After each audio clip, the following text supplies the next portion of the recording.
Okay, so this video is gonna be about the time I found out I was pregnant while on holiday block leave freshly after graduating AIT, and knowing I had to come back to AIT after holiday block leave. Okay, so I graduated from AIT in October of 2022, and the whole time I was there, I was asking my drill sergeants, my instructors, and such where I would be getting stationed at, because everyone else in my platoon had gotten their duty station, or they knew like their unit already had gotten in contact with their sponsors, but I was like the only one who did not have like any access to that. And I never got an answer or update or anything until like the very last week of AIT. And the only thing they told me in the very last week of AIT, the very last week, is that I was not in the system at all. Like, at all. So, like, none of my, like, I was still getting paid. Like, the first and 15, I'm getting paid every time. Because I get paid. But, like, I was never, like, it just said I was still in process, like, of getting to Fort Lee. It like, in the system, that was still at basic training. Like, if that makes any sense. It doesn't make sense, but that's what the drill sergeants had told me at the time. So they had to, like, after holiday block leave, they had to put my paperwork in manually, and I'm still awaiting orders, but hopefully I should get them by the end of this week. So yeah. So after I graduated, I got to go home for a leave for Christmas, and I had initially, like, always planned to talk to my, like, boyfriend and see what we were doing. Like, talk to my boyfriend and see if I was still going home and seeing him or not, because the day, no, I think a couple days before everything got confirmed, like, that I was gonna go on leave and stuff, he had, like, just went ghost for, like, weeks and weeks and weeks and weeks and weeks. And he had called me, and I just, like, I snapped on him because he was gone. Like, he was a terrible boyfriend. Like, he sucked at long distance, like, terribly. And I just always wanted to make it work with him. I still want to make it work with him, like, to a certain point, but, like, that's beyond, I don't know. I gotta see it with these 9 months old.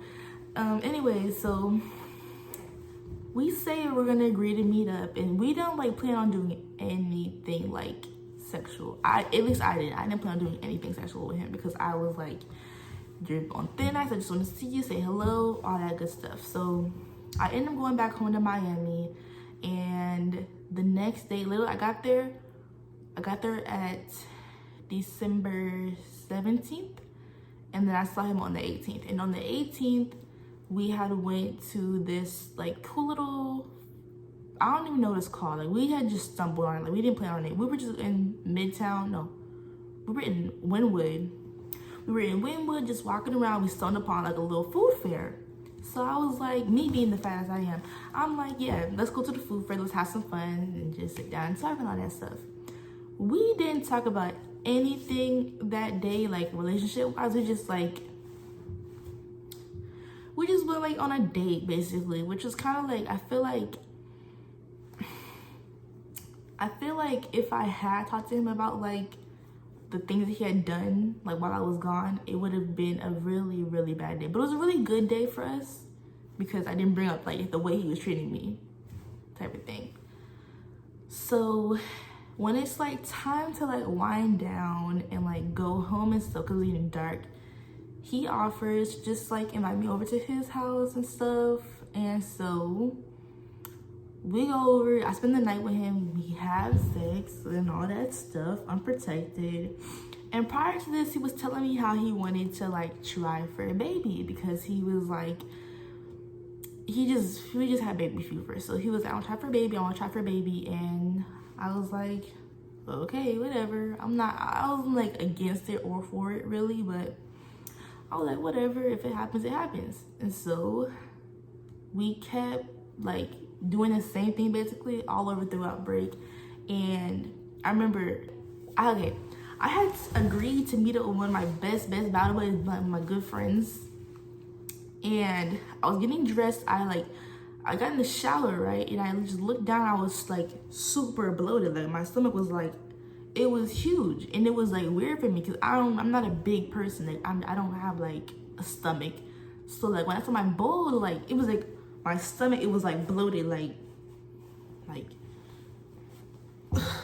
I was like, what the fuck? So I get out the shower. I'm feeling fine. I'm feeling good. I'm getting dressed and looking cute. I get in the lift to go see my friend, about to go out to eat in Wynwood and take pictures and get cute. I had on heels, I had on my hair. My hair was done. I looked really cute. So I go to see my friend. I get in the lift to go see my friend, and like halfway through the ride, I throw up everywhere. It was horrible. I threw up so bad that I threw up really bad. Like it was embarrassing. It was so embarrassing. And I wasn't feeling sick at all. I hadn't even ate that day. So that's why it was just like, when I threw up, it was just like this yellowish, it was like just stomach acid basically. Like it didn't look like it was actually like food or anything. It was just like stomach acid that I had thrown up. And so the driver is panicking out. He's the best driver because he kept his cool like throughout the whole time. Like he never yelled at me. He's like the best driver. Shout out to Mr. Frederick. I still keep in touch with him because he like, okay, let me just run it back for y'all. All right, so I throw up in the car, right? And I'm panicking, I'm freaking out. He pulls over, he hands me a water bottle just to like wash my hands off, wash my face off, because it's everywhere. And so he's like trying to whip around, he turns around like to bring me home. And on the way like back to like the street, he sees a man with a pressure washer on the sidewalk. He pulls over. He asks the man if he can pressure wash the throw up out the car, which is smart, right? He pressure washed the car, and then he turns to me and says, "You want him to wash you down too?" And I was like, at first, I was like, yes, but mind you, it's a very busy street in Miami. I'm dressed, heels down, covered in throw up in my pants. My shirt's a little bit wet. I didn't let him do my shirt because I would have been see-through, and I didn't want that because it was a white shirt. So I let him pressure wash me, and I'm just sitting out there with my arms out, looking down, looking embarrassed because like he had to get the front of me, he had to get the back of my legs, and it was just like crazy. So I get back in the car, and we're trying to like air it out and stuff, and I'm talking to him. We're having a good conversation. He's not mad at me. I just already agreed to like pay for the cleanup and everything because I was like, you know what, it's alright, it's my fault. I shouldn't have, like, I don't know. I didn't know what, I couldn't give him an explanation to like what made me throw up. I just felt like I was just feeling really nauseous that day. And the day prior before that, I had so many like back cramps. On Christmas Day, I could not even get out of bed because my back was aching so bad. So bad. And that day, on Christmas, I had took 2 600 ibuprofens. And I was like, in my head, I was like, yeah, I'm definitely not pregnant after this. But lo and behold, I am. And so while we're talking, he's asking me, like, do you have a boyfriend? Like, are you like practicing safe sex? You think you might be pregnant, maybe? And in my head, I'm like, it's a possibility. It's a strong possibility. It was in the back of my head too. It was in the back of my head too. I just wanted to like admit it that it was in the back of my head too. I talked to him, and we agreed to stop at the pharmacy at we got at a fucking CVS. I asked him, can you pull over to go to CVS so I can get a pregnancy test? And he was so freaking nice. Shout out to Mr. Frederick. He was so freaking nice. he asked me, like, do you need me to go outside and buy it for you? I can buy it for you. You don't gotta go inside like that. I was like, you know what? I'll just do it. It's okay. Because I wanted a specific one. I wanted it to be like the one that said pregnant or not pregnant. Like, I didn't want the line test. I didn't want that because that's too faint. Like, it could be a yes, it could be a no. I want to know definitely. I need that digital, that good digital, so I can see, like, with my own two eyes for definite, a yes, a no, a pregnant or not pregnant. So I got the $20 one. The $20 first response pregnancy test, the yes or no one. In my head, I'm like, yeah, because, okay, mind you, I took the test on the 30th. This was all happened on the 30th. I had sex with him unprotected the first time on the 18th of December. The 18th, and this is the 30th now. And so in my head, I'm like, it's gonna come back negative. It's gonna come back negative. Like, it's gonna come back negative. And mind you, I had went to the dollar store, like Dollar Tree, and I had got one of like the little pregnancy tests there, and it came back negative. So I was like, okay. Like, I took it like the day before Christmas, I think. Yeah, the day before Christmas, I took a Dollar Tree pregnancy test, and it came back negative. So in my head, I'm like, yeah, I'm good, I'm straight, I'm great, I'm Gucci. Like, it's all good. Like, there's no baby in here. Anyways, so I am, like, we're talking, and he's like, I hope it comes back negative for you. Because I don't want you, because I had already told him, I'm in the Army, I just started, I'm on leave. Like, I'm talking to him about everything. He's like, I wanted to come back negative for you, but if it's positive and you want to keep it, power to you. And so he gives me his number, and he's like, give me the updates, give me the results when it happens, because he wanted, like, he was invested. Mr. Rodriguez was he was invested at that point. That's my uncle now. That's Uncle Fred now. And so we're doing that. Like, we're talking in the car, whatever. I got me some snacks and all that. And I say, bye, Mr. Fred. Go back upstairs to my apartment. I take a shower, do everything. I call my fucking battles. No, my battles called me.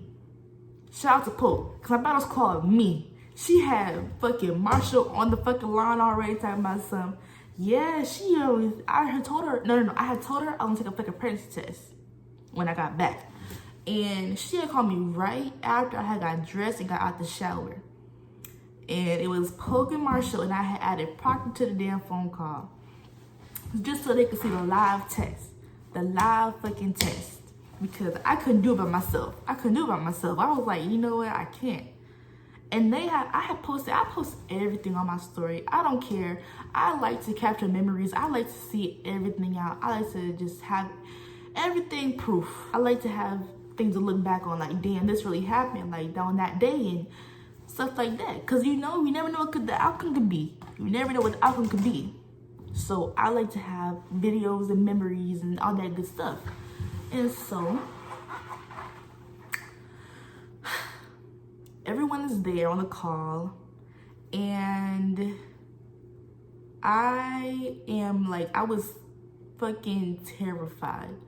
Like, in my head, I was like, I know what's coming back negative. Like, I was like, I know it's coming back negative. Like, I know it's gonna be negative. Because I had just took a test, like, 3 days ago? And it was negative. So I'm like, I'm tripping.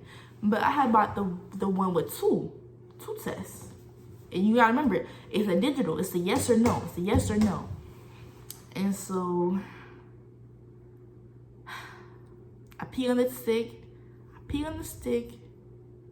and I put it back in the box immediately. I put the cap on it, I peed on it, put the cap back on it, put it in the box, put the whole fucking box up. I didn't want to see it yet. I was just like, oh my God. And they're on the phone. I think it was fucking Marshall that was asking, put the test out so they can see it. They kept asking me. And I was telling them, like, while we were waiting for, like, the 3 minutes to be up, I was telling them about my fucking day, because it was insane. And so by, like, the third time, Marshall said, show us the test and stuff like that. I pull it out. I pull the test out. I flip it to them because I didn't want. I'm like this. I'm like this. I put the test out the box. I put it to them, and they said they just started yelling off the bat, and that's when I knew this shit came back positive. They were like, no, off the bat. That was fucking poke. No, instantly just no, right off the bat, bro. I flip it to myself. I look at it. It's a big old yes with a big old fucking plus sign. It was a big old yes with a big old plus sign. And poke is a motherfucker. She said, take the other one. Take the other one. Let me see. Instantly. Take the other one. So I wait. I drink some more water. I wait. Take the other test. She came out positive. And at that moment, I was like, shit done got serious. Shit done got serious, boy. Like, shit done got fucking serious in my head, like, at that moment. And me being me, I can't hold fucking water. I can't keep no secrets to myself. Not like this. So I told my grandma them, and she was real happy. She was like, who the father? She don't know him like that. She's like, who the father? Is he gonna be there for him or the baby and stuff like that? And she wasn't like worried about me for real. I'm in the army, so like, I got a career now, so like I'm set for now until I get out eventually. But yeah, that's how I found out initially, right? I'm gonna give y'all a little part 2 on how I told my command that I'm pregnant, because this video is getting long. All right, y'all, bye.